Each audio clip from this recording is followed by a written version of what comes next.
Perbedaan pendapat antara Menteri Pertahanan Ria Mizar Triakudu dengan Panglima TNI Jenderal Gatot Nurmantio soal kewenangan pengadaan dan penganggaran alutsista sempat meruncing.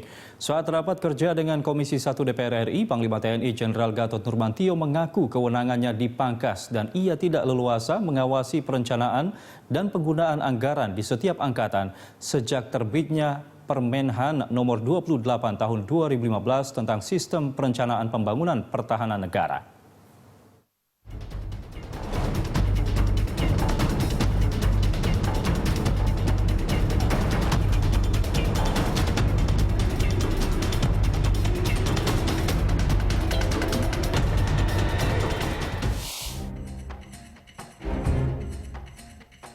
Panglima TNI Jenderal Gatot Nurmantio secara terbuka menyampaikan keluhannya dalam rapat kerja bersama Menteri Pertahanan Ria Mizar Triakudu dan Komisi 1 DPR di Kompleks Parlemen Senayan, Senin 6 Februari lalu.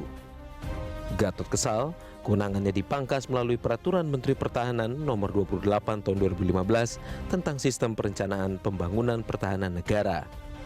Permenahan tersebut dinilai bertentangan dengan Undang-Undang 34 tahun 2004 tentang TNI. Melalui peraturan itu, Panglima TNI tidak bisa menjalankan kewajibannya membuat rencana kerja dan anggaran dalam jangka panjang, menengah hingga pendek, baik di Angkatan Darat, Angkatan Laut maupun Angkatan Udara. Panglima TNI juga sulit bertanggung jawab terhadap tujuan, sasaran penggunaan anggaran TNI di 3 angkatan. Tanggung jawab itu dilimpahkan langsung ke Kementerian Pertahanan. Selama ini TNI memang di bawah koordinasi Departemen Pertahanan, sebagaimana bunyi pasal 3 Undang-Undang tentang TNI. Namun hubungan TNI dan Kemenhan tidak merupakan bagian dari unit operasional.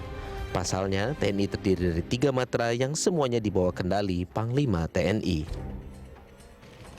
Polemik itu menurut Gatot harusnya dibuka pada 2015-2016 lalu.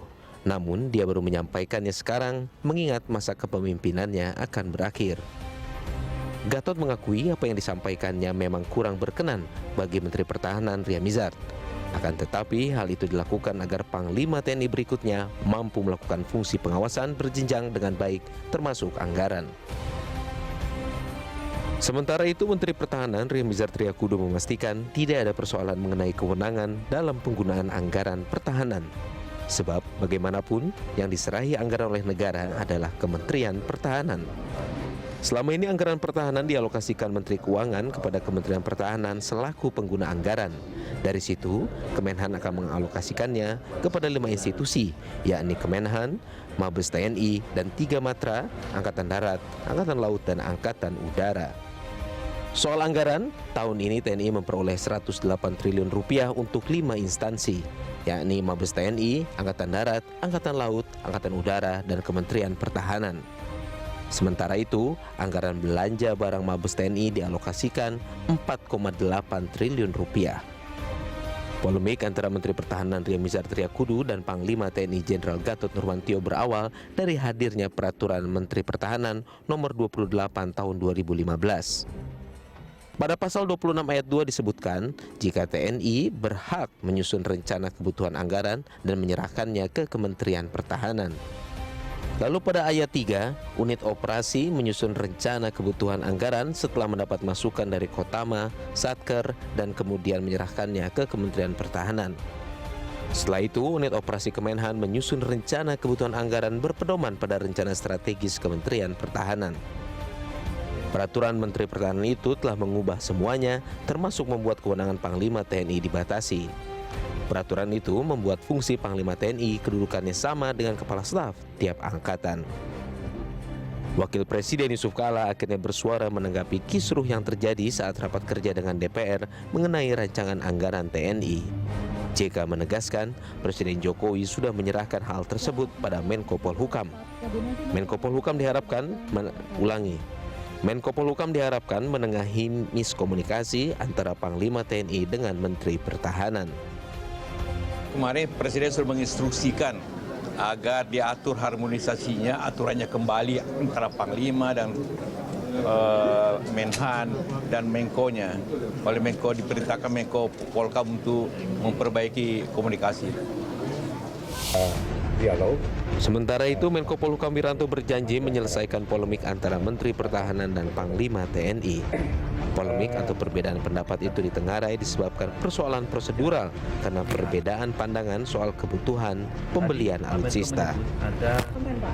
Perbedaan terjadi akibat orientasi dari pemerintah untuk pembelian alutsista selalu berpedoman kepada dinamika ancaman yang berubah sehingga kerap kali tak sejalan dengan pembelian alutsista yang memakan waktu lama.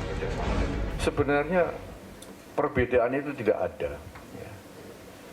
Karena orientasi dari pemerintah untuk terutama pembelian alutsista itu berpedoman kepada tadi dinamika ancaman yang berubah.